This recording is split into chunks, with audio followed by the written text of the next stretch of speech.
Fundamentals of Sanatana பயிற்சி பட்டறை, நேரடி மற்றும் இணைய வழி வகுப்புகள் டிசம்பர் 13 முதல் 17 வரை. தொடர்புக்கு 7338824242. எதிர்க்கட்சிகளின் இந்தி கூட்டணிக்கு தலைமையேற்க தயாராக இருப்பதாக திரிணாமுல் காங்கிரஸ் தலைவரும் மேற்கு வங்க முதல்வருமான மமதா பானர்ஜி கூறியுள்ளார். பாஜக கூட்டணியை எதிர்க்க பல எதிர்க்கட்சிகள் இணைந்து புதிதாக இந்தி கூட்டணியை உருவாக்கி சில இடங்களில் ஒன்றாக சேர்ந்தும் சில இடங்களில் தனித்தனியாகவும் போட்டியிட்டனர். இந்த கூட்டணி ஆரம்பித்தது முதலே அதற்கு தலைமை ஏற்பது யார் என்ற சிக்கலும் இருந்தது. இதனால் அந்த கட்சிகளிடம் ஒற்றுமை இல்லாமல் பிளவும் ஏற்பட்டது. இந்த கூட்டணியில் சரியான ஒருங்கிணைப்பு இல்லை என்ற புகார் தொடர்ந்து அதிலுள்ள கட்சிகளால் எழுப்பப்பட்டு வந்தது.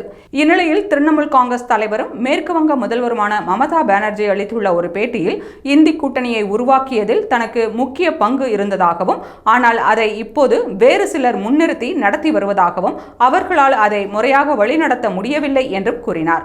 இந்தி கூட்டணிக்கு நீங்கள் ஏன் தலைமையேற்கவில்லை என்ற கேள்விக்கு பதிலளித்த அவர், வாய்ப்பு கிடைத்தால் தலைமையேற்க தயாராக இருப்பதாகவும், மேற்கு வங்கத்தை விட்டுச் செல்ல தனக்கு விருப்பம் இல்லை எனவும், இங்கிருந்தபடியே தலைமையேற்று நடத்த முடியும் என்றார்.